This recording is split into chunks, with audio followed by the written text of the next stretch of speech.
Good morning student. ಇತಿಹಾಸ ತರಗತಿಗೆ ತಮ್ಮೆಲ್ಲರಿಗೂ ಸ್ವಾಗತ. ಸ್ಟೂಡೆಂಟ್, ಕಳೆದ ಒಂದು ತರಗತಿಯಲ್ಲಿ ನಾವು ತುಘಲಕ್ ಮನೆತನದ ಬಗ್ಗೆ ಮಾತಾಡ್ತಾ ಇದ್ವಿ. ತುಘಲಕ್ ಮನೆತನ ಕ್ರಿಸ್ತಶಕ 1320ರಿಂದ 1414ರವರೆಗೆ ಆಳ್ವಿಕೆ ಮಾಡಿರ್ತಕ್ಕಂಥದ್ದನ್ನು ನಾವು ತಿಳ್ಕೊಂಡಿದ್ವಿ. ಅದರಲ್ಲಿ ತುಘಲಕ್ ಮನೆತನದ ಸ್ಥಾಪಕನಾದ ಗಿಯಾಸುದ್ದೀನ್ ತುಘಲಕ್ ಆತನ ಬಗ್ಗೆಯೂ ಸಹ ನಾವು ನಿನ್ನೆ ಒಂದು ತರಗತಿಯಲ್ಲಿ ತಿಳಿದುಕೊಂಡಿದ್ವಿ. ಹಾಗೆ ಮಹಮ್ಮದ್ ಬಿನ್ ತುಘಲಕನ ಬಾಲ್ಯ ಜೀವನ ಮತ್ತು ಅವನ ದಿಗ್ವಿಜಯಗಳ ಬಗ್ಗೆಯೂ ಸಹ ನಾವು ಕಳೆದ ತರಗತಿಯಲ್ಲಿ ತಿಳಿದುಕೊಂಡಿದ್ವಿ. ಈ ಒಂದು ತರಗತಿಯಲ್ಲಿ ಮಹಮ್ಮದ್ ಬಿನ್ ತುಘಲಕನ ಆಡಳಿತಾತ್ಮಕ ಪ್ರಯೋಗಗಳು, ಮಹಮ್ಮದ್ ಬಿನ್ ತುಘಲಕನ ಆಡಳಿತಾತ್ಮಕ ಪ್ರಯೋಗಗಳು. ಮಹಮ್ಮದ್ ಬಿನ್ ತುಘಲಕ್ ತನ್ನ ಆಳ್ವಿಕೆ ಕಾಲದಲ್ಲಿ ಹಲವಾರು ಸುಧಾರಣೆಗಳನ್ನು ಜಾರಿಗೆ ತಂದಿರತಕ್ಕಂಥದ್ದನ್ನು ನಾವು ಕಾಣಬಹುದು. ಇಲ್ಲಿ ಲೇನ್ ಪೋಲ್ ಅಂತಕ್ಕಂಥವರು ಒಂದು ಮಾತನ್ನು ಹೇಳಿದ್ದಾರೆ.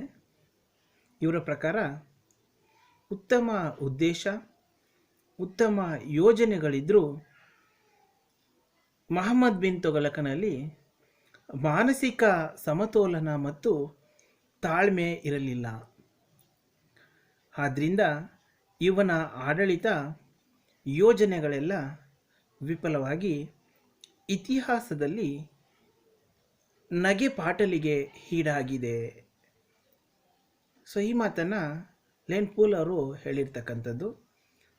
ಇವನು ಯಾವುದೇ ರೀತಿಯ ಉತ್ತಮ ಉದ್ದೇಶಗಳನ್ನು, ಉತ್ತಮ ಯೋಜನೆಗಳನ್ನು ಇಟ್ಕೊಂಡು ಪ್ರಯೋಗಗಳನ್ನು ಜಾರಿಗೆ ತಂದರೂ ಸಹ ಅದೆಲ್ಲ ಏನಾಗಿದೆ ಅಂತಂದರೆ ಇತಿಹಾಸದಲ್ಲಿ ವಿಫಲವಾಗಿ ನಗೆಪಾಟಲಿಗೆ ಈಡಾಗಿರ್ತಕ್ಕಂಥದ್ದನ್ನು ನಾವು ಕಾಣ್ತಾ ಹೋಗ್ಬೋದು. ಹಾಗಾಗಿ ಇವನ ಆಳ್ವಿಕೆಯ ಪ್ರಮುಖ ಆಡಳಿತಾತ್ಮಕ ಪ್ರಯೋಗಗಳು ಯಾವುದಪ್ಪ ಅಂದರೆ, ಮೊದಲನೇದು ದೊಹಬ್ ಮೇಲೆ ತೆರಿಗೆ ವಿಸ್ತರಣೆ. ದೊಹಬ್ ಮೇಲೆ ತೆರಿಗೆ ವಿಸ್ತರಣೆ ಕ್ರಿಸ್ತಶಕ 1323ರಲ್ಲಿ ಆಗಿರ್ತಕ್ಕಂಥದ್ದು. ಇದು ಮಹಮ್ಮದ್ ಬಿನ್ ತುಘಲಕ್ ಮೊದಲು ಕೈಗೊಂಡ ಆಡಳಿತಾತ್ಮಕ ಕಾರ್ಯವೆಂದರೆ ದೊಹಬ್ ಮೇಲೆ ಹೆಚ್ಚು ತೆರಿಗೆಯನ್ನು ವಿಧಿಸಿರ್ತಕ್ಕಂಥದ್ದು. ದೊಹಬ್ ಅಂದರೆ ನಿಮ್ಮೆಲ್ಲರಿಗೂ ಗೊತ್ತೇ ಇದೆ. ನಾನು ಕಳೆದ ಒಂದು ಸೆಮಿಸ್ಟರ್ಲಿ ನಿಮಗೆ ದೊಹಬ್ ಪ್ರದೇಶದ ಬಗ್ಗೆ ಹೇಳಿದೆ. ದೊಹಬ್ ಎಂದರೆ ಗಂಗಾ ಯಮುನಾ ನದಿಗಳ ನಡುವಿನ ಫಲವತ್ತಾದ ಪ್ರದೇಶ. ಸೊ ಇನ್ನೂ ಒಂದು ಸರಿ ಹೇಳ್ತಾ ಇದ್ದೀನಿ, ತಿಳ್ಕೊಳ್ಳಿ. ದೊಹಬ್ ಅಂದರೆ ಗಂಗಾ ಯಮುನಾ ನದಿಗಳ ನಡುವಿನ ಫಲವತ್ತಾದ ಒಂದು ಪ್ರದೇಶವೇ ದೊಹಬ್. ಇಲ್ಲಿನ ಜನ ಬಹಳ ಶ್ರೀಮಂತರು ಹಾಗೂ ಸೊಕ್ಕಿನ ಸರದಾರರು. ಇವರ ಸೊಕ್ಕನ್ನು ಅಡಗಿಸಬೇಕು ಅಂತ ಹೇಳಿ ಮಹಮ್ಮದ್ ಬಿನ್ ತುಘಲಕ್ ಏನು ಮಾಡ್ತಾನೆ, ಈ ಒಂದು ಪ್ರದೇಶದ ಮೇಲೆ ಹೆಚ್ಚು ತೆರಿಗೆಯನ್ನು ವಿಧಿಸ್ತಾನೆ. ಸೊ ಹೆಚ್ಚು ತೆರಿಗೆಯನ್ನು ವಿಧಿಸಿರ್ತಕ್ಕಂಥದ್ದು ಸರಿಯಾದ ಕ್ರಮ. ಆದರೆ ತೆರಿಗೆ ವಿಧಿಸಿದ ಸಮಯ ಸರಿ ಇರಲಿಲ್ಲ. ಹಾಗಿದ್ರೆ ಯಾವ ಸಮಯದಲ್ಲಿ ಈತ ತೆರಿಗೆಯನ್ನು ವಿಧಿಸಿದ? ಸೊ ನೋಡೋಣ. ಜನ ಬರಗಾಲದಿಂದ ನರಳಾಡ್ತಾ ಇದ್ದಂತಹ ಸಮಯದಲ್ಲಿ ಈತ ಏನು ಮಾಡ್ತಾನೆ ಅಂತಂದರೆ ಆ ದೊಹಬ್ ಪ್ರದೇಶದ ಮೇಲೆ ಹೆಚ್ಚು ತೆರಿಗೆಯನ್ನು ವಿಧಿಸಿದ್ದ ಅಂತಕ್ಕಂಥದ್ದು. ಅವ್ರಿಗೆ ತಿನ್ನಲು ಅನ್ನವಿಲ್ಲದೆ ಪರಿಸ್ತಪಿಸ್ತಾ ಇದ್ದಂಥ ಸಂದರ್ಭದಲ್ಲಿ ಜನ 10ರಿಂದ 20 ಪಟ್ಟು ತೆರಿಗೆಯನ್ನು ನೀಡಲಿಕ್ಕೆ ಸಾಧ್ಯ ಆಗದೇ ಇರ್ತಕ್ಕಂಥದ್ದನ್ನು ನಾವು ಕಾಣ್ತಾ ಹೋಗ್ಬೋದು. ಸೊ ತೆರಿಗೆ ನೀಡಲಾರದೆ ಎಷ್ಟೋ ಜನ ಏನಾದರೂ ವಲಸೆ ಹೋದರು, ಮತ್ತು ಕೆಲವರು ಕಾಡಿಗೆ ಓಡಿ ಹೋದರು. ಸುಲ್ತಾನ ಇವರನ್ನು ಕಾಡು ಪ್ರಾಣಿಗಳನ್ನು ಬೇಟೆಯಾಡುವ ರೀತಿಯಲ್ಲಿ ತೆರಿಗೆ ನೀಡಲು ತಪ್ಪಿಸಿಕೊಂಡು ಹೋಗ್ತಾ ಇದ್ದಂತಹ ಜನರನ್ನು ಹುಡುಕಿಕೊಂಡು ಹೋದ ಅಂತಕ್ಕಂಥದ್ದನ್ನು ಇಲ್ಲಿ ಭರಣಿಯವರು ಹೇಳಿದ್ದಾರೆ. ಸೊ ಈತ ತೆರಿಗೆಯನ್ನು ವಿಧಿಸಿರ್ತಕ್ಕಂಥ ಸಮಯ ಸರಿ ಇರಲಿಲ್ಲ. ಆ ತೆರಿಗೆಯನ್ನು ಕೊಡಲಾರದೆ ಜನ ಏನು ಮಾಡಿದ್ರು, ಅಲ್ಲಿಂದ ವಲಸೆ ಹೋಗ್ತಾರೆ. ಮತ್ತು ಕೆಲವರು ಕಾಡಿಗೆ ಓಡೋಗ್ತಾ ಇರ್ತಾರೆ. ಆ ಓಡೋಗ್ತಾ ಇರ್ತಕ್ಕಂಥ ಜನರನ್ನು ಈತ ಏನು ಮಾಡ್ದ, ಕಾಡು ಪ್ರಾಣಿಗಳಂತೆ ಬೇಟೆಯಾಡ್ದ ಅಂತಕ್ಕಂಥದ್ದನ್ನು ಭರಣಿಯವರು ನಮಗೆ ತಿಳಿಸ್ಕೊಟ್ಟಿರ್ತಕ್ಕಂಥದ್ದು. ಈ ಹೇಳಿಕೆ ಉತ್ಪ್ರೇಕ್ಷೆಯಿಂದ ಕೂಡಿದೆ. ಆದರೂ ಸುಲ್ತಾನ ಜನರನ್ನು ಅಮಾನವೀಯವಾಗಿ ಶಿಕ್ಷಿಸಿರುವುದಂತೂ ನಿಜ ಎಂಬುದನ್ನು ನಾವು ತಿಳಿಬಹುದು. ದೋಹ ಪ್ರದೇಶದ ಮೇಲೆ ವಿಧಿಸಿದ್ದ ತೆರಿಗೆ ಎಷ್ಟು ಎಂಬುದರ ಬಗ್ಗೆ ವಿದ್ವಾಂಸರಲ್ಲಿ ಏನಾಗಿದೆ, ಭಿನ್ನಾಭಿಪ್ರಾಯ ಇದೆ. ಭರಣಿ 10ರಿಂದ 20 ಪಟ್ಟು ಎಂದು ಹೇಳಿದರೆ, ಪೆರಿಸ್ತಾ ಏನು ಹೇಳಿದ್ದಾನೆ 3ರಿಂದ 4 ಪಟ್ಟು ಹೆಚ್ಚಾಗಿತ್ತು ಅನ್ನೋದನ್ನ ಇಲ್ಲಿ ತಿಳಿಸಿರ್ತಕ್ಕಂಥದ್ದು. ಸೊ ಅದೇನೇ ಇದ್ರೂ ಸಹ ಅವರಲ್ಲಿ ಒಮ್ಮತದ ಅಭಿಪ್ರಾಯ ಇಲ್ಲಿ ಇಲ್ಲ. ಸೊ ಇಲ್ಲಿ ಹಣಕಾಸು ಕೊರತೆ ನೀಗಿಸುವುದಕ್ಕಾಗಿ ದೋಹ ಪ್ರದೇಶದ ಜನರನ್ನು ದಂಡಿಸುವ ಸಲುವಾಗಿ ತೆರಿಗೆಯನ್ನು ಹೆಚ್ಚಿಸಲಾಗಿತ್ತು ಅನ್ನೋದನ್ನು ಮಾತ್ರ ನಾವು ತಿಳ್ಕೊಬೋದು. ಸೊ ಇಲ್ಲಿ ಈ ಮಾತನ್ನು ಬದೌನಿ ಹೇಳಿದ್ದಾನೆ. ಏನಪ್ಪ ಅಂದರೆ, ದೋಹ ಪ್ರದೇಶದ ಜನರ ಸೊಕ್ಕನ್ನು ಅಡಗಿಸ್ಬೇಕು, ಜೊತೆಗೆ ಅವರನ್ನು ದಂಡಿಸಬೇಕು ಅಂತಕ್ಕಂಥ ಕಾರಣದಿಂದ ಮಹಮ್ಮದ್ ಬಿನ್ ತುಘಲಕ್ ಏನು ಮಾಡ್ದ, ತೆರಿಗೆಯನ್ನು ಹೆಚ್ಚು ವಿಧಿಸ್ತಾ ಅಂತಕ್ಕಂಥದ್ದನ್ನು ಬದೌನಿಯವರು ಹೇಳಿರ್ತಕ್ಕಂಥದ್ದು. ಈ ಎಲ್ಲ ಹೇಳಿಕೆಗಳನ್ನು ಗಮನಿಸಿದಾಗ ವಾಸ್ತವವಾಗಿ ತೆರಿಗೆಯನ್ನು ಎಷ್ಟು ಪಟ್ಟು ಹೆಚ್ಚಿಸಲಾಗಿತ್ತು ಎಂದು ನಿರ್ಧರಿಸುವುದು ಕಷ್ಟವಾದರೂ, ತೆರಿಗೆಯನ್ನು ಸುಲ್ತಾನನು ವಿಧಿಸಿದ ರೀತಿ ಏನಾಗಿದೆ, ಅಮಾನವೀಯವಾಗಿದೆ ಎಂಬುದನ್ನು ಮಾತ್ರ ನಾವು ಕಂಡುಕೊಳ್ಬಹುದು. ಅಸಹನೀಯ ಹಾಗೂ ದೌರ್ಜನ್ಯಪೂರಿತವಾದಂಥ ಈ ತೆರಿಗೆ ಜನರಿಗೆ ಒಂದು ಕಷ್ಟದ ಪರಿಸ್ಥಿತಿಯನ್ನು ಉಂಟು ಮಾಡ್ತು ಅಂತಕ್ಕಂಥದ್ದನ್ನು ಇಲ್ಲಿ ಹೇಳ್ತಾ ಹೋಗಿದ್ದಾರೆ. ಸೊ ಈ ಕಂದಾಯ ಅಧಿಕಾರಿಗಳು ಸುಲ್ತಾನ ಏನು ಮಾಡ್ದ, ತೆರಿಗೆಯನ್ನು ವಿಧಿಸ್ಬಿಟ್ಟ. ಆದರೆ ಇಲ್ಲಿದ್ದಂತಹ ಕಂದಾಯ ಅಧಿಕಾರಿಗಳು ತೆರಿಗೆಯನ್ನು ವಸೂಲಿ ಮಾಡ್ತಕ್ಕಂಥ ನೆಪದಲ್ಲಿ ಕಳ್ಳತನ, ದರೋಡೆ ಮಾಡೋಕ್ಕೆ ಪ್ರಯತ್ನ ಪಟ್ಟರು ಅಂತಕ್ಕಂಥದ್ದು. ಜನರಿಗೆ ಗಾಯದ ಮೇಲೆ ಬರೆ ಹೇಳದಂತ ಆಯಿತು ಅನ್ನೋದನ್ನು ನಾವಿಲ್ಲಿ ನೋಡ್ಬೋದು. ಸೊ ಅವನು ನೋಡಿದ್ರೆ ಮಹಮ್ಮದ್ ಬಿನ್ ತುಘಲಕ್ ಏನು ಮಾಡಿದ್ದಾನೆ, ಹೆಚ್ಚು ತೆರಿಗೆಯನ್ನು ವಿಧಿಸಿದ್ದಾನೆ. ಈ ತೆರಿಗೆಯನ್ನು ವಸೂಲಿ ಮಾಡ್ತಾ ಇದ್ದಂತಹ ಅಧಿಕಾರಿಗಳು ಏನಿದ್ರು, ಅವರು ಸಹ ಏನು ಮಾಡಿದ್ರು, ಕಳ್ಳತನ ದರೋಡೆಯನ್ನು ಮಾಡಲಿಕ್ಕೆ ಮುಂದಾದರು ಅಂತಕ್ಕಂಥದ್ದು. ಸೊ ಆದ್ದರಿಂದಲೇ ಇಲ್ಲಿ ಭರಣಿ ರೈತರ ಬೆನ್ನೆಲುಬು ಮುರಿಯಲಾಯಿತು ಎಂದು ಹೇಳಿದ್ದಾನೆ. ಭರಣಿ ಮೂಲತಃ ದೋಹ ಪ್ರದೇಶದ ನಿವಾಸಿ. ಮಹಮ್ಮದ್ ಬಿನ್ ತುಘಲಕನ ಯೋಜನೆಗಳನ್ನು ಕಣ್ಣಾರೆ ಕಂಡವನು. ಇವನ ಹೇಳಿಕೆಗಳಲ್ಲಿ ಉತ್ಪ್ರೇಕ್ಷೆ ಇದ್ದರೂ ಕೂಡ ಸ್ವಲ್ಪ ಮಟ್ಟಿನ ಸತ್ಯಾಂಶವಿರುವುದನ್ನು ನಾವು ತಳ್ಳಿ ಹಾಕುವಂತಿಲ್ಲ ಎಂಬುದನ್ನು ತಿಳಿಯಬಹುದು. ಸೊ ಈ ದೋಹ ಪ್ರದೇಶದ ಮೇಲೆ ತೆರಿಗೆಯನ್ನು ವಿಸ್ತರಣೆ ಮಾಡಿದ ಮೇಲೆ ಏನೇನು ಪರಿಣಾಮಗಳು ಉಂಟಾಯಿತು. ಆ ದೋಹ ಪ್ರದೇಶದಲ್ಲಿದ್ದಂತಹ ಜನ ಏನು ಮಾಡಿದ್ರು, ವಲಸೆ ಹೋದರು. ಬಹಳಷ್ಟು ಮಂದಿ ಸಾವನ್ನು ಅಪ್ಪಿದರು ಮತ್ತು ಫಲವತ್ತಾಗಿದ್ದ ದೋಹ ಪ್ರಾಂತ್ಯ ಸರ್ವನಾಶವಾಯಿತು. ಹಾಗೆ ಅನೇಕ ದಂಗೆಗಳಿಗೆ ಈ ದೋಹ ಪ್ರದೇಶ ಕಾರಣವಾಯಿತು. ಸುಲ್ತಾನನ ಕ್ರೂರತ್ವ, ಅವನ ಮುಖವಾಡ ಕಳಚಿ ಎಲ್ಲರಿಗೂ ಆತನ ಕ್ರೂರತ್ವ ಅಂತಕ್ಕಂಥದ್ದು ಪರಿಚಯವಾಯಿತು ಅಂತಕ್ಕಂಥದ್ದು. ಹೀಗೆ ಈ ಮೇಲಿನ ಎಲ್ಲ ವಿಷಯಗಳನ್ನು ನಾವು ಗಮನಿಸಿದಾಗ ತಿಳಿದು ಬರುವುದೇನೆಂದರೆ, ಸುಲ್ತಾನನ ಅಹಂಭಾವದ ವ್ಯಕ್ತಿಗಳ ಅಹಂಕಾರ ಅಡಗಿಸಲು ಹೆಚ್ಚು ತೆರಿಗೆ ವಿಧಿಸುವುದು ಸರಿಯಾದ ಯೋಜನೆಯಾಗಿತ್ತು. ಆದರೆ ಈ ತೆರಿಗೆ ವಿಧಿಸಿದಂತಹ ಸಮಯ ಸರಿ ಇರಲಿಲ್ಲ. ಅಂದರೆ ಬರಗಾಲದ ಬವಣೆಯಲ್ಲಿ ಪರಿತಪಿಸುತ್ತಿದ್ದ ಜನರ ಮೇಲೆ ಈ ತೆರಿಗೆಯನ್ನು ವಿಧಿಸಬಾರ್ದಿತ್ತು ಅನ್ನೋದನ್ನು ಇಲ್ಲಿ ನಾವು ನೋಡ್ಬೋದು. ಜನರನ್ನು ಅಮಾನವೀಯವಾಗಿ ಕಾಣಬಾರ್ದಿತ್ತು. ತೆರಿಗೆಯನ್ನು ಹಿಂಪಡೆದು ಪರಿಹಾರ ಯೋಜನೆಗಳನ್ನು ಸೂಕ್ತವಾದ ಕಾಲದಲ್ಲಿ ಕೈಗೊಳ್ಳಬೇಕಿತ್ತು. ಆದರೆ ಸುಲ್ತಾನ ಈ ನಿಟ್ಟಿನಲ್ಲಿ ಆಲೋಚನೆಯನ್ನು ಮಾಡಲೇ ಇಲ್ಲ. ಸೊ ಹಾಗಾಗಿ ಈತ ಏನು ಮಾಡ್ದ, ಎಲ್ಲರಿಂದ ಹುಚ್ಚು ದೊರೆ ಅಥವಾ ಹೈಲು ದೊರೆ ಅಂತಕ್ಕಂಥ ನಾಮಕರಣವನ್ನು ಮಾಡಿಸ್ಕೊಂಡ ಅಂತಕ್ಕಂಥದ್ದು. ಹಾಗಾಗಿ ಈತ ಭಾರತದ ಇತಿಹಾಸದಲ್ಲೇ ಏನಾಗಿದ್ದಾನೆ, ಹುಚ್ಚು ದೊರೆ ಅಥವಾ ಹೈಲು ದೊರೆ ಅಂತಕ್ಕಂಥ ಖ್ಯಾತಿಯಿಂದಲೇ ಪ್ರಸಿದ್ಧಿಯಾಗಿರ್ತಕ್ಕಂಥದ್ದನ್ನು ನಾವು ಕಾಣ್ತಾ ಹೋಗ್ಬೋದು. ಇನ್ನು ಎರಡನೆಯದು ಮಹಮ್ಮದ್ ಬಿನ್ ತೊಗಲಕನ ಎರಡನೇ ಆಡಳಿತಾತ್ಮಕ ಪ್ರಯೋಗ ಅಂತಂದರೆ ರಾಜಧಾನಿಯ ಬದಲಾವಣೆ. ಕ್ರಿಸ್ತಶಕ 1326 ಮತ್ತು 27ರ ಒಂದು ಅವಧಿಯಲ್ಲಿ ಆಗಿರ್ತಕ್ಕಂಥದ್ದು. ಮಹಮ್ಮದ್ ಬಿನ್ ತೊಗಲಕ್ ತನ್ನ ಆಡಳಿತ ಅವಧಿಯಲ್ಲಿ ಕೈಗೊಂಡ ಎರಡನೇ ಪ್ರಯೋಗ ಇದಾಗಿರ್ತಕ್ಕಂಥದ್ದು ಯಾವುದು, ರಾಜಧಾನಿಯ ಬದಲಾವಣೆ.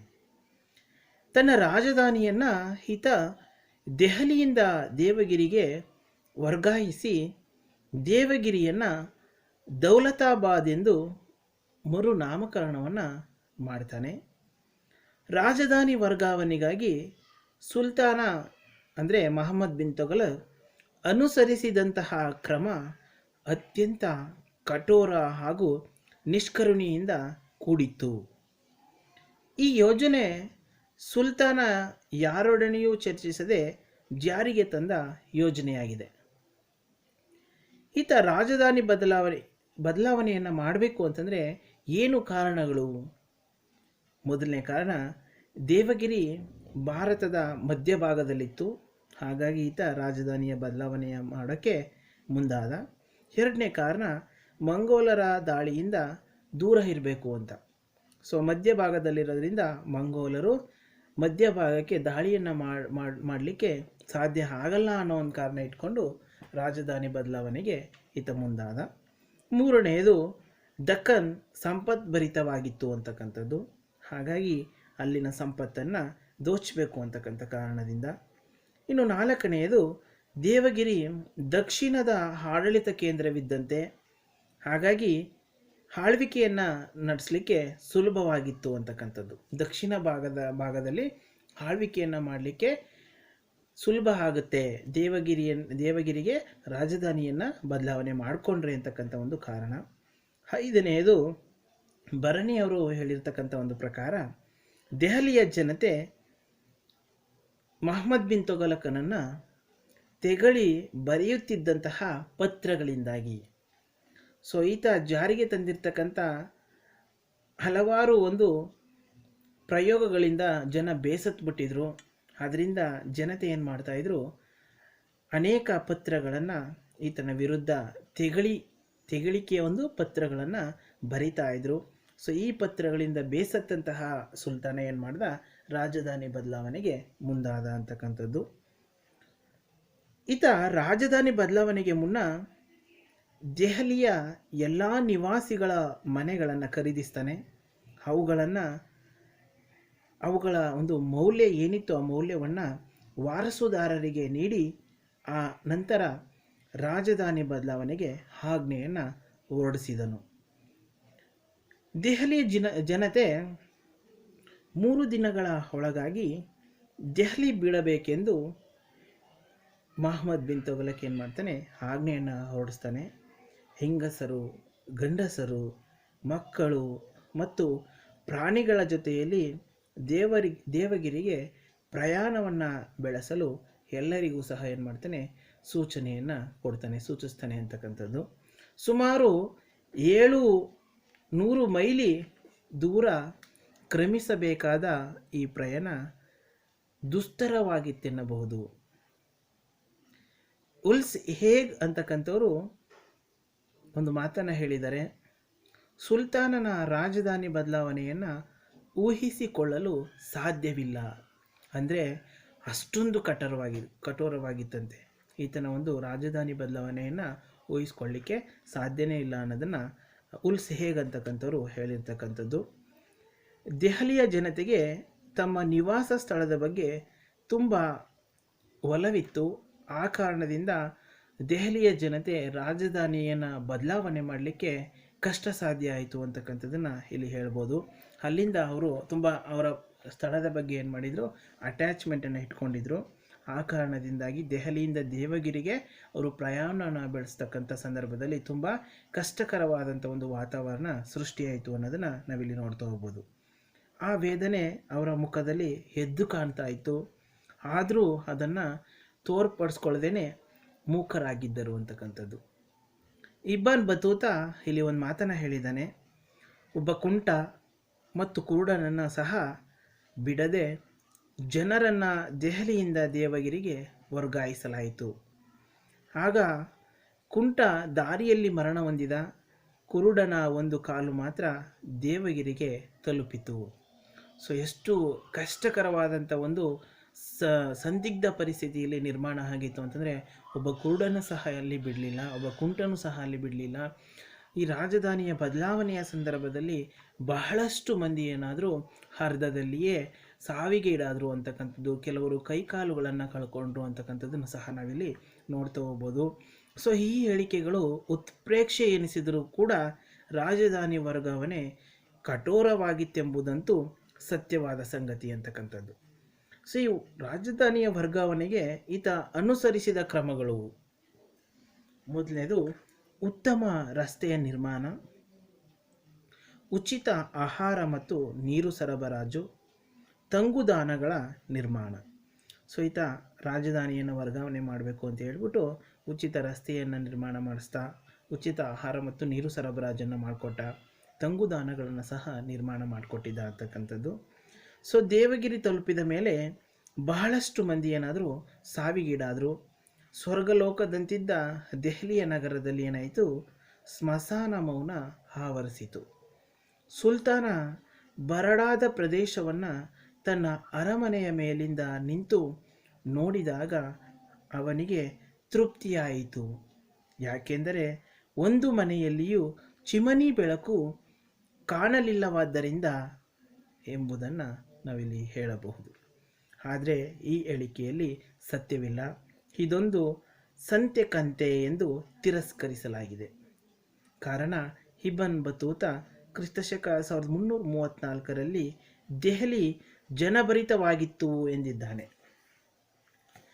ಡಾಕ್ಟರ್ ಹುಸೇನ್ ರವರ ಪ್ರಕಾರ ಮಹಮ್ಮದ್ ಬಿನ್ ತುಘಲಕ್ ಗಣ್ಯ ಮುಸ್ಲಿಮರನ್ನು ರಾಜಧಾನಿಗೆ ವರ್ಗಾಯಿಸಿದನೇ ಹೊರತು ಪ್ರಜೆಗಳನ್ನಲ್ಲ.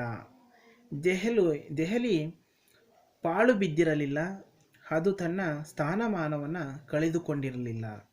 ಸುಲ್ತಾನನಿಗೆ ನಗರ ಬಿಟ್ಟು ಹೋಗುವ ಯಾವ ಉದ್ದೇಶವೂ ಇರಲಿಲ್ಲ ಎಂದಿದ್ದಾರೆ. ಯಾರು? ಹುಸೇನ್ ರವರು, ಡಾಕ್ಟರ್ ಹುಸೇನ್ ರವರು. ಸೊ ಒಟ್ಟಾರೆ ದೆಹಲಿಯಿಂದ ದೇವಗಿರಿಗೆ ರಾಜಧಾನಿಯನ್ನು ವರ್ಗಾವಣೆ ಮಾಡಿದ ಮೇಲೆ ಅನೇಕ ಪರಿಣಾಮಗಳು ಉಂಟಾಗಿರ್ತಕ್ಕಂಥದ್ದನ್ನು ನಾವು ನೋಡ್ಬೋದು. ಆ ಪರಿಣಾಮಗಳನ್ನು ನಾವು ಕಾಣೋದಾದರೆ, ಮೊದಲನೇದು ಸುಲ್ತಾನನ ಯೋಜನೆ ವಿಫಲವಾಯಿತು. ಈತ ಏನು ಅಂದ್ಕೊಂಡಿದ್ದ, ರಾಜಧಾನಿಯ ಬದಲಾವಣೆ ಆದಮೇಲೆ ತುಂಬ ಆಡಳಿತವನ್ನು ಚೆನ್ನಾಗಿ ಅಚ್ಚುಕಟ್ಟಾಗಿ ನಿರ್ವಹಿಸ್ಬೋದು ಅಂಥೇಳಿ ಆತನ ಯೋಜನೆ ಏನಾಯಿತು, ವಿಫಲವಾಯಿತು. ಅಪಾರ ಹಣ ವ್ಯಯವಾಯಿತು. ಸೊ ರಾಜಧಾನಿ ವರ್ಗಾವಣೆ ಮಾಡಬೇಕು ಅಂತಂದರೆ ಹಣದ ಕೊರತೆ ಎದ್ದು ಕಾಣ್ತಾಯಿತ್ತು. ಅಪಾರವಾದಂತಹ ಹಣ ಇಲ್ಲಿ ವ್ಯಯವಾಗುತ್ತೆ. ಮೂರನೆಯದು, ದೆಹಲಿ ಜನ ದೇವಗಿರಿಗೆ ವರ್ಗಾವಣೆ ಆದಮೇಲೆ ದೆಹಲಿ ಏನಾಯಿತು, ನಿರ್ಜನ ಪ್ರದೇಶವಾಗಿ ಅನೇಕ ದಾಳಿಗಳಿಗೆ ತುತ್ತಾಯಿತು. ಅನೇಕ ದಾಳಿಗಳು ಅಲ್ಲಿ ಪ್ರಾರಂಭವಾದವು ಅಂತಕ್ಕಂಥದ್ದು. ಇನ್ನು ನಾಲ್ಕನೆಯದು, ಸಾಹಿತ್ಯ, ಕಲೆ ಮತ್ತು ವ್ಯಾಪಾರ ದೇವಗಿರಿಗೆ ವರ್ಗಾವಣೆಯಾಗಿ ದೆಹಲಿ ತನ್ನ ವೈಭವವನ್ನು ಕಳೆದುಕೊಂಡಿತು ಅಂತಕ್ಕಂಥದ್ದು. ಐದನೆಯದು, ಹಿಂದೂಗಳ ತಾಣವಾಗಿದ್ದ ದೇವಗಿರಿಯಲ್ಲಿ ಮುಸಲ್ಮಾನ ಜನಾಂಗ ಹೆಚ್ಚಾಯಿತು ಅಂತಕ್ಕಂಥದ್ದು. ಸೊ ದೇವಗಿರಿ ಹಿಂದೂಗಳ ಒಂದು ತಾಣ ಆಗಿತ್ತು. ಯಾವಾಗ ದೆಹಲಿಯಿಂದ ಅಲ್ಲಿಗೆ ಮುಸ್ಲಿಮರು ಪಲಾಯನವನ್ನು ಮಾಡಿದ್ರು, ಸೊ ಅಲ್ಲೇನಾಯಿತು, ಮುಸಲ್ಮಾನ್ ಜನಾಂಗ ಹೆಚ್ಚಾಯಿತು ಅಂತಕ್ಕಂಥದ್ದು. ಇನ್ನು ಆರನೆಯದು, ದೇವಗಿರಿಯಲ್ಲಿದ್ದುಕೊಂಡು ಉತ್ತರದ ಪ್ರಾಂತ್ಯಗಳಾದ ಪಂಜಾಬ್, ಬೆಂಗಾಲ್ ಪ್ರಾಂತ್ಯಗಳನ್ನು ನಿಯಂತ್ರಣದಲ್ಲಿಡಲು ಸಾಧ್ಯವಾಗಲಿಲ್ಲ. ಸೊ ಹೀಗೆ ಅನೇಕ ತಪ್ಪುಗಳನ್ನು ಮಹಮ್ಮದ್ ಬಿನ್ ತುಘಲಕ್ ಮಾಡಿದ್ದಾನೆ ಅಂತಕ್ಕಂಥದ್ದು. ಸೊ ಈತ ಮಾಡಿರ್ತಕ್ಕಂಥ ಮೊದಲ ತಪ್ಪು ಏನಪ್ಪ ಅಂದರೆ, ವರ್ಗಾವಣೆಗಾಗಿ ಆಯ್ಕೆ ಮಾಡಿಕೊಂಡ ಸ್ಥಳ ಸರಿಯಾಗಿರಲಿಲ್ಲ ಅಂತಕ್ಕಂಥದ್ದು. ಜೊತೆಗೆ ವರ್ಗಾವಣೆ ಮಾಡಿದ ವಿಧಾನವೂ ಸಹ ಸರಿಯಾಗಿರಲಿಲ್ಲ ಅಂತಕ್ಕಂಥದ್ದು. ಸೊ ಹೀಗಾಗಿ ಜನತೆ ಪುನಃ ದೆಹಲಿಗೆ ಹೊರಡಲು ಮಹಮ್ಮದ್ ಬಿನ್ ತುಘಲಕ್ ಏನು ಮಾಡ್ತಾನೆ, ಆಜ್ಞೆಯನ್ನು ಹೊರಡಿಸ್ತಾನೆ ಅಂತಕ್ಕಂಥದ್ದು. ಸೊ ದೆಹಲಿಯ ಜನ ಏನು ಮಾಡಿದ್ದಾರೆ, ದೇವಗಿರಿಗೆ ವರ್ಗಾವಣೆ ಆದರು. ವರ್ಗಾವಣೆ ಆದಮೇಲೆ ಎಲ್ಲವನ್ನ ಅರಿತಂತಹ, ಸೊ ದೇವಗಿರಿಯಲ್ಲಿ ಇದ್ಕೊಂಡು ಯಾವುದೇ ರೀತಿಯ ಆಡಳಿತವನ್ನು ಮಾಡಲಿಕ್ಕೆ ಸಾಧ್ಯ ಆಗಲ್ಲ ಅನ್ನೋದನ್ನು ಅರಿತಂತಹ ಮಹಮ್ಮದ್ ಬಿನ್ ತುಘಲಕ್ ಏನು ಮಾಡ್ತಾನೆ ಅಂತಂದರೆ, ಮತ್ತೆ ನೀವೇನು ಮಾಡಿ ದೆಹಲಿಗೆ ವಾಪಸ್ಸಾಗಿ ಅಂತೇಳಿ ಆಜ್ಞೆಯನ್ನು ಹೊರಡಿಸ್ತಾನೆ. ಸೊ ಈಗ ಏನಾಯಿತು, ದೌಲತಾಬಾದ್ ಅಥವಾ ದೇವಗಿರಿ ಬರಡು ಪ್ರದೇಶವಾಯಿತು. ಸೊ ಲೇನ್ ಪೂಲ್ ಅವರು ಮತ್ತೆ ಒಂದು ಮಾತನ್ನು ಹೇಳಿದ್ದಾರೆ, ದೌಲತಾಬಾದ್ ಸತ್ವವಿಲ್ಲದ ನಿಷ್ಪ್ರಯೋಜಕ ಸ್ಮಾರಕವಾಗಿ ಉಳಿಯಿತು. ಇಷ್ಟೆಲ್ಲ ಸಮಸ್ಯೆಗಳು ಉಂಟಾದ ಮೇಲೆ ಸುಲ್ತಾನನಿಗೆ ತಾನು ಮಾಡಿದ್ದು ಅವಿವೇಕ ಎಂಬುದು ಅರಿವಾಗಿ ಜನತೆ ಪುನಃ ದೆಹಲಿಗೆ ಹೊರಡಲು ಎರಡನೆಯ ಆಜ್ಞೆಯನ್ನು ಹೊರಡಿಸ್ತಾನೆ. ಈ ಆಜ್ಞೆಯಿಂದ ಜನತೆಗೆ ಏನಾಗುತ್ತೆ, ಹೃದಯವೇ ಬಾಯಿಗೆ ಬಂದಂತಾಯಿತು ಅಂತಕ್ಕಂಥದ್ದು. ಈಗ ತಾನೇ ಎಷ್ಟೋ ಜನ ಸತ್ತೋಗಿದ್ದಾರೆ, ವಲಸೆ ಹೋಗಿ ಅಥವಾ ಅಲ್ಲಿಂದ ನಡ್ಕೊಂಡು ಹೆಂಗೋ ಬಂದು ದೇವಗಿರಿಗೆ ತಲುಪಿಕೊಂಡು ಅಯ್ಯೋ ಉಸ್ ಅಂತ ಅಲ್ಲಿ ಇದ್ದಾರೆ. ಮತ್ತೆ ಈತ ಏನು ಮಾಡ್ದ, ದೆಹಲಿಗೆ ವಾಪಸ್ಸಾಗಿ ಅಂತ ಆಜ್ಞೆಯನ್ನು ಹೊರಡಿಸಿದ ಮೇಲೆ ಮತ್ತೆ ಅವರ ಹೃದಯ ಏನಾಯಿತು, ಬಾಯಿಗೆ ಬಂದಂತಾಯಿತು. ಆ ಮಾತನ್ನು ಕೇಳಿ ಎಷ್ಟೋ ಜನ ಅಲ್ಲೇ ಸಾವನ್ನು ಅಪ್ಪಿದ್ರು ಅಂತಕ್ಕಂಥದ್ದನ್ನು ಸಹ ನಾವಿಲ್ಲಿ ನೋಡ್ಬೋದು. ಕೆಲವು ನಾಗರಿಕರು ಈಗಾಗಲೇ ಪ್ರಯಾಣದ ಪ್ರಯಾಸದಿಂದ ಅಸುನೀಗಿದ್ದರು, ಮತ್ತು ಕೆಲವರು ಅಸಹನೀಯವಾದ ಮರು ಪ್ರಯಾಣ ಊಹಿಸಿಕೊಂಡು ಹೃದಯಾಘಾತದಿಂದ ಏನಾದರೂ ಮರಣವನ್ನು ಹೊಂದಿದರು ಅಂತಕ್ಕಂಥದ್ದು. ಉಳಿದವರು ಸುಲ್ತಾನನ ಆಜ್ಞೆ ಅನಿವಾರ್ಯವಾದ್ದರಿಂದ ವಿಧಿ ಇಲ್ಲದೆ ಮರು ಪ್ರಯಾಣಕ್ಕೆ ಸಿದ್ಧರಾದರು. ಆದರೆ ದೆಹಲಿ ಮೊದಲಿನಂತಿರದೆ ತನ್ನ ವೈಭವವನ್ನು ಕಳೆದುಕೊಂಡಿತ್ತು. ಮಂಗೋಲರ ದಾಳಿಯಿಂದ ಜರ್ಜರಿತವಾಗಿತ್ತು. ಕಲೆ, ಸಾಹಿತ್ಯ ಮತ್ತು ಸಂಸ್ಕೃತಿ ಅವಸಾನ ಹೊಂದಿದವು. ಬಾಗ್ದಾದ್ ಮತ್ತು ಕೈರೋಗಳಿಗೆ ಸರಿದೂಗುತ್ತಿದ್ದ ದೆಹಲಿಯನ್ನು ವಿನಾಶದ ಹಂಚಿಗೆ ಕೊಂಡೊಯ್ದವನು ಈ ಮಹಮ್ಮದ್ ಬಿನ್ ತುಘಲಕ್ ಎಂದರೆ ತಪ್ಪಾಗಲಾರದು. ಈ ರಾಜಧಾನಿಯ ಬದಲಾವಣೆಯ ವಿಮರ್ಶೆಯನ್ನು ನಾವು ನೋಡೋದಾದರೆ, ಸುಲ್ತಾನನ ರಾಜಧಾನಿ ಬದಲಾವಣೆ ಯೋಜನೆ ಸಂಪೂರ್ಣವಾಗಿ ವಿಫಲವಾಯಿತು. ರಾಜಧಾನಿ ಬದಲಾವಣೆ ಅಪೇಕ್ಷಣೀಯವಾದುದಾಗಿರಲಿಲ್ಲ. ಈ ಹಿಂದೆ ಯಾವ ಸುಲ್ತಾನನೂ ಇಂತಹ ಯೋಜನೆಯನ್ನು ಕೈಗೊಂಡಿರ್ತಕ್ಕಂಥ ನಿದರ್ಶನಗಳಿಲ್ಲ. ಸುಲ್ತಾನ ಮಾಡಿದ ಪ್ರಮುಖ ತಪ್ಪುಗಳು ಯಾವುದಪ್ಪ ಅಂತಂದರೆ, ಕೇಂದ್ರಾಡಳಿತ ಪ್ರದೇಶವನ್ನು ಮಾತ್ರ ವರ್ಗಾಯಿಸಬೇಕಾಗಿತ್ತು. ನಾಗರಿಕರು, ಪ್ರಾಣಿಗಳ ಸಹಿತ ವರ್ಗಾಯಿಸಿದ್ದು ತಪ್ಪಾಗಿರ್ತಕ್ಕಂಥದ್ದು. ರಾಜಧಾನಿ ಬದಲಾವಣೆಯಾದಂತಹ ಯೋಜನೆಯನ್ನು ಈ ಹಿಂದೆ ಯಾವ ದೆಹಲಿ ಸುಲ್ತಾನನೂ ಕೈಗೊಂಡಿರಲಿಲ್ಲ. ಜನರಿಗೆ ಇದೊಂದು ಹೊಸ ಅನುಭವ ಆಗಿತ್ತು. ಸುಲ್ತಾನನ ಈ ಕೆಟ್ಟ ನಿರ್ಧಾರದಿಂದ ಬದುಕು ದುಸ್ತರವಾಯಿತು. ದೆಹಲಿಯ ಮುಸಲ್ಮಾನರು ದಕ್ಷಿಣದ ಹಿಂದೂಗಳೊಡನೆ ಬೆರೆತು ಜೀವಿಸಲು ಇಷ್ಟಪಡಲಿಲ್ಲ. ದೆಹಲಿ ಭಾರತದ ಹೃದಯ ಭಾಗ ಆಗಿತ್ತು. ಪ್ರಾಚೀನ ಕಾಲದಿಂದಲೂ ಇಂದ್ರಪ್ರಸ್ಥ ಎಂದು ಹೆಸರಾದಂತಹ ಈ ಒಂದು ನಗರ ವೈಭವದ ತುತ್ತ ತುದಿಯಲ್ಲಿತ್ತು. ದೇವಗಿರಿ ಇಂತಹ ಪ್ರಮುಖ ನಗರವೇನಲ್ಲ, ಆದರೆ ಈ ಅರಿವು ಸುಲ್ತಾನನಿಗೆ ಇರದೇ ಇದ್ದುದು ಒಂದು ವಿಪರ್ಯಾಸ. ಇನ್ನು ದೆಹಲಿ ಸುಲ್ತಾನರ ಕಾಲದಿಂದಲೂ ಕಲೆ ಮತ್ತು ವಾಸ್ತುಶಿಲ್ಪದ ಪರಾಕಾಷ್ಠತೆ ಮುಟ್ಟಿದ್ದ ದೆಹಲಿಯನ್ನು ಬಿಟ್ಟು ಸುಲ್ತಾನ ದೇವಗಿರಿಗೆ ರಾಜಧಾನಿ ಬದಲಾಯಿಸಿದುದು ಭಾರತೀಯ ಸಂಸ್ಕೃತಿಗೆ ಆದಂತಹ ಒಂದು ದೊಡ್ಡ ಆಘಾತ ಎನ್ನಬಹುದು. ಒಟ್ಟಾರೆ ಸುಲ್ತಾನನ ಮಂಕುತನಕ್ಕೆ ಇದು ಸಾಕ್ಷಿಯಾಗಿರ್ತಕ್ಕಂಥದ್ದನ್ನು ನಾವು ಕಾಣಬಹುದು. ಅಲ್ಲಾವುದ್ದೀನ್ ಖಿಲ್ಜಿ ನಿರಕ್ಷರಿಯಾದರೂ ಬುದ್ಧಿವಂತನ ಎನಿಸಿದ. ಆದರೆ ಮಹಮ್ಮದ್ ಬಿನ್ ತುಘಲಕ್ ಬುದ್ಧಿವಂತನಾಗಿದ್ದರೂ ಸಹ ತನ್ನ ಆಡಳಿತ ಪ್ರಯೋಗಗಳಿಂದ ದಡ್ಡನಾದ ಅನ್ನೋದನ್ನು ಇದು ನಮಗೆ ಎದ್ದು ಕಾಣುತ್ತದೆ. ಇನ್ನು ಈತನ ಮೂರನೇ ಒಂದು ಆಡಳಿತಾತ್ಮಕ ಪ್ರಯೋಗ ಅಂತಂದರೆ ಟೋಕನ್ ನಾಣ್ಯದ ಪ್ರಯೋಗ. ಕ್ರಿಸ್ತಶಕ 1329 1330. ಸುಲ್ತಾನನ ಮತ್ತೊಂದು ನವೀನ ವಿಲಕ್ಷಣ ಪ್ರಯೋಗ ಅಂತಂದರೆ ಟೋಕನ್ ನಾಣ್ಯದ ಪ್ರಯೋಗ. ಬಹುಶಃ ಚೀನಾ ಪರ್ಷಿಯಾಗಳಲ್ಲಿದ್ದ ಕಾಗದದ ನಾಣ್ಯ ಪದ್ಧತಿಯನ್ನು ನೋಡಿ ಮಹಮ್ಮದ್ ಬಿನ್ ತುಘಲಕನಿಗೆ ಇಂತಹ ಆಲೋಚನೆ ಬಂದಿರಬಹುದು. ಮತ್ತೊಂದು ಅಭಿಪ್ರಾಯದ ಪ್ರಕಾರ ಈತನ ಖಜಾನೆ ಬರಿದಾಗಿತ್ತು. ಆರ್ಥಿಕ ಸಂಪನ್ಮೂಲವನ್ನು ವೃದ್ಧಿಸಿಕೊಳ್ಳುವ ಸಲುವಾಗಿ ಮಹಮ್ಮದ್ ಬಿನ್ ತುಘಲಕ್ ಈ ಯೋಜನೆಯನ್ನು ಅಸ್ತಿತ್ವಕ್ಕೆ ತಂದನು ಎನ್ನಬಹುದು. ಇವನ ಹೊಸ ನಾಣ್ಯ 140 ಗ್ರೈನ್ ತೂಕದ ಬೆಳ್ಳಿಯ ನಾಣ್ಯಕ್ಕೆ ಸಮವಾಗಿತ್ತು. ಕ್ರಿಸ್ತಶಕ 1330ರಲ್ಲಿ ತಾಮ್ರದ ನಾಣ್ಯವನ್ನು ಟಂಕಿಸಿ ಚಿನ್ನ, ಬೆಳ್ಳಿ ನಾಣ್ಯಗಳ ಮೌಲ್ಯಕ್ಕೆ ಸರಿದೂಗಿಸಲಾಯಿತು. ಮಹಮ್ಮದ್ ಬಿನ್ ತುಘಲಕ್ ನಾಣ್ಯ ಸುಧಾರಣೆ ಜಾರಿಗೆ ತಂದ ಉದ್ದೇಶವೇನಪ್ಪ ಅಂದರೆ ಇಡೀ ವಿಶ್ವವನ್ನೇ ಗೆಲ್ಲಬೇಕೆಂಬ ಒಂದು ಮಹದಾಸೆಯಿಂದ. ವಿಶ್ವ ಗೆಲ್ಲಬೇಕೆಂದರೆ ಸೈನ್ಯದ ಸಂಘಟನೆಗೆ ಅಪಾರವಾದ ಹಣದ ಅವಶ್ಯಕತೆ ಇದ್ದ ಕಾರಣ ಈ ಸುಧಾರಣೆಯನ್ನು ಈತ ಜಾರಿಗೆ ತಂದನು. ತನ್ನ ಆಳ್ವಿಕೆಯ ಆರಂಭ ಕಾಲದಲ್ಲಿ ಈತ ಅನೇಕ ಹೊಸ ಬಗೆಯ ನಾಣ್ಯಗಳನ್ನು ಟಂಕಿಸಿದ್ದನು. ಈ ಕಾರಣದಿಂದ ಎಡ್ವರ್ಡ್ ಥಾಮಸ್ ಸುಲ್ತಾನನನ್ನು ಹಣಗಾರರ ರಾಜ, ಪ್ರಿನ್ಸ್ ಆಫ್ ಮನಿ ಹೇರ್ಸ್ ಅಂಥೇಳಿ ಕರೆದಿರ್ತಕ್ಕಂಥದ್ದು. ಆದರೆ ಸುಲ್ತಾನನಾದ ಮೇಲೆ ನಾಣ್ಯದ ವಿಷಯದಲ್ಲಿ ವಿಫಲನಾದನು. ನಾಣ್ಯ ಟಂಕಿಸುವ ಅಧಿಕಾರವನ್ನು ಖಾಸಗಿಯವರಿಗೆ ನೀಡಿದ ಪರಿಣಾಮವಾಗಿ ಸುಲ್ತಾನನ ಒಂದು ಕಾಲದಲ್ಲಿ ಪ್ರತಿಯೊಂದು ಮನೆಯು ಟಂಕಶಾಲೆಯಾಗಿತ್ತು. ಹಿಂದೂ ಪ್ರಾಂತ್ಯಗಳು ಟನ್ನುಗಟ್ಟಲೆ ತಾಮ್ರದ ನಾಣ್ಯಗಳನ್ನು ಟಂಕಿಸಿದವು.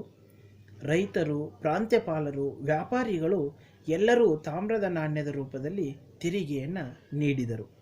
ಆದರೆ ವಿದೇಶಿ ವ್ಯಾಪಾರಿಗಳು ಈ ನಾಣ್ಯಗಳನ್ನು ತಿರಸ್ಕರಿಸಿದರು. ಹಾಗಾಗಿ ರಾಷ್ಟ್ರದ ವ್ಯವಹಾರ ಏನಾಯಿತು, ಸ್ಥಗಿತವಾಯಿತು.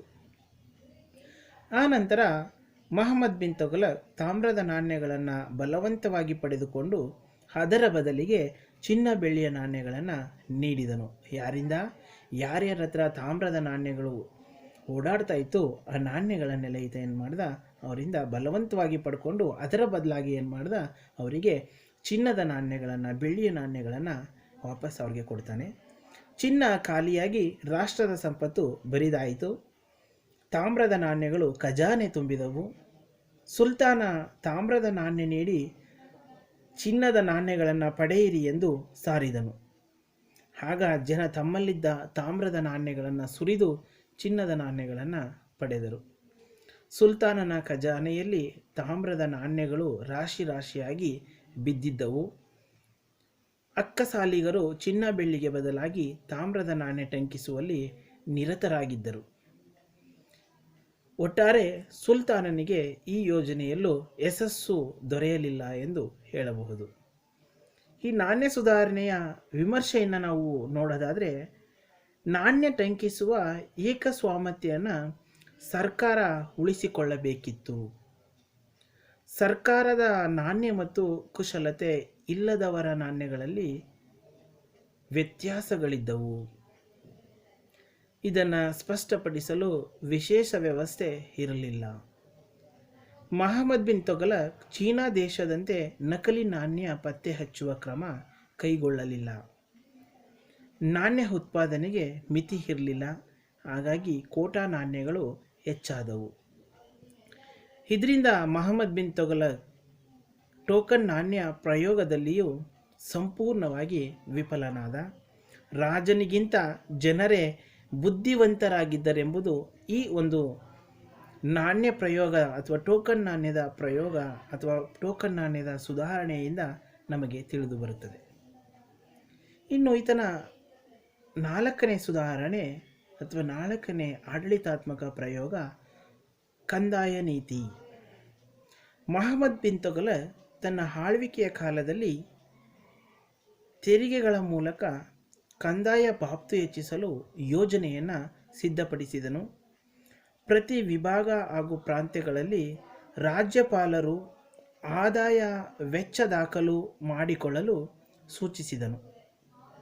ಇಂತಹ ದಾಖಲೆಗಳನ್ನು ರಾಜ್ಯಪಾಲರುಗಳು ಸುಲ್ತಾನನ ಪರಿಶೀಲನೆಗಾಗಿ ದೆಹಲಿಗೆ ರವಾನಿಸಬೇಕಾಗಿತ್ತು.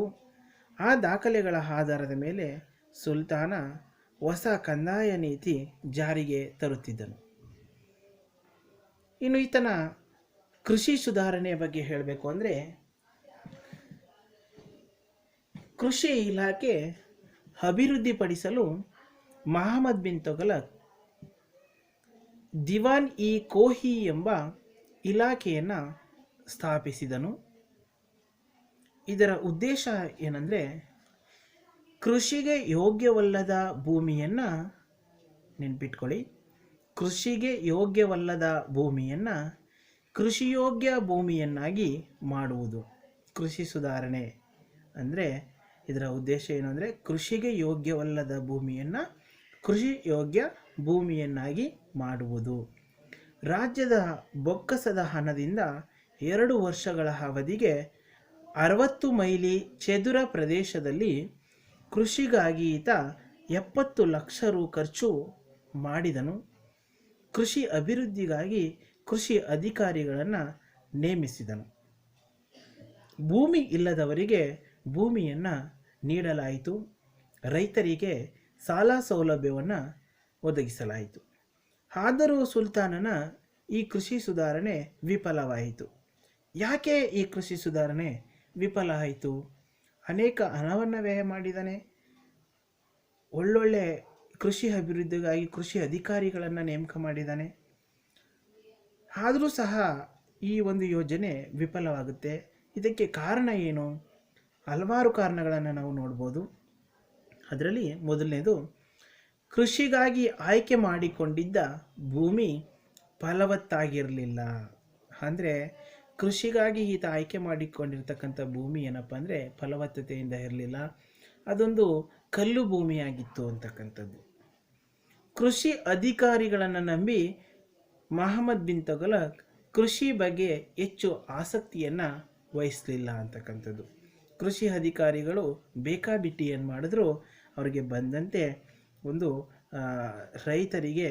ರೈತರಿಂದ ಏನು ಮಾಡಿದ್ರು, ರೈತರಿಗೆ ಅಷ್ಟೊಂದು ಯಾವುದೇ ರೀತಿಯ ಮೂಲಭೂತ ಸೌಲಭ್ಯಗಳನ್ನು ಕೊಡಲಿಕ್ಕೆ ಮುಂದಾಗಲಿಲ್ಲ. ಅದರ ಬಗ್ಗೆ ಹೆಚ್ಚು ಗಮನವನ್ನು ಸಹ ಆಸಕ್ತಿಯನ್ನು ಇವರು ವಹಿಸಲಿಲ್ಲ ಅಂತಕ್ಕಂಥದ್ದು. 3 ವರ್ಷದಲ್ಲಿ ಕೃಷಿಯಲ್ಲಿ ಯಾವುದೇ ಪ್ರತಿಫಲ ಸಿಗಲಿಲ್ಲ. ಇವನಿಗೆ 3 ವರ್ಷ ಆದರೂ ಸಹ ಕೃಷಿಯಲ್ಲಿ ಯಾವುದೇ ರೀತಿಯ ಪ್ರತಿಫಲ ಸಿಗಲಿಲ್ಲ ಅಂತಕ್ಕಂಥದ್ದು. ಭ್ರಷ್ಟ ಅಧಿಕಾರಿಗಳಿಂದಾಗಿ ರೈತರಿಗೆ ಸಕಾಲಕ್ಕೆ ಸಾಲ ಸೌಲಭ್ಯ ಹಾಗೂ ಉತ್ತಮ ಸಲಹೆ ದೊರೆಯಲಿಲ್ಲ ಅಂತಕ್ಕಂಥದ್ದು. ಸೊ ಹೀಗೆ ಈ ಒಂದು ಕೃಷಿ ಸುಧಾರಣೆ ಈತ ಒಳ್ಳೆ ರೀತಿಯಲ್ಲಿ ಆಗುತ್ತೆ ಅಂದ್ಕೊಂಡಿದ್ದ, ಆದರೂ ಸಹ ಈ ಒಂದು ಪ್ರಯೋಗವು ಸಹ ಏನಾಯಿತು, ವಿಫಲವಾಯಿತು ಎನ್ನುವುದನ್ನು ನಾವಿಲ್ಲಿ ಹೇಳ್ಬೋದು. ಆ ನಂತರ ಅನೇಕ ದಂಗೆಗಳನ್ನು ಈತ ಎದುರಿಸಬೇಕಾದಂಥ ಒಂದು ಪರಿಸ್ಥಿತಿ ಉಂಟಾಗುತ್ತೆ. ಈತ ಯಾವ್ಯಾವ ದಂಗೆಗಳನ್ನು ಎದುರಿಸ್ತಾ, ಸೊ ಈ ದಂಗೆಗಳಿಂದ ಆದಂತಹ ಒಂದು ಪರಿಣಾಮ ಏನು ಎಂಬುದನ್ನು ನಾವು ಮುಂದಿನ ತರಗತಿಯಲ್ಲಿ ತಿಳಿದುಕೊಳ್ಳೋಣ. ಜೊತೆಗೆ ಈತನನ್ನು ಯಾಕೆ ಹುಚ್ಚು ದೊರೆ ಅಂತ ಕರಿತಾ ಇದ್ರು, ಹೈಲು ದೊರೆ ಅಥವಾ ಹುಚ್ಚು ದೊರೆ ಅಂತ ಕರೀತಾರೆ, ಯಾಕೆ ಈತನನ್ನು ಈ ಒಂದು ಹೆಸರಿನಿಂದ ಕರೆದ್ರು ಅನ್ನೋದನ್ನು ಸಹ ನಾವಿಲ್ಲಿ ಮುಂದಿನ ತರಗತಿಯಲ್ಲಿ ಈತನ ಬಗ್ಗೆ ಮುಂದಿನ ತರಗತಿಯಲ್ಲಿ ತಿಳಿದುಕೊಳ್ಳೋಣ. So thank you very much.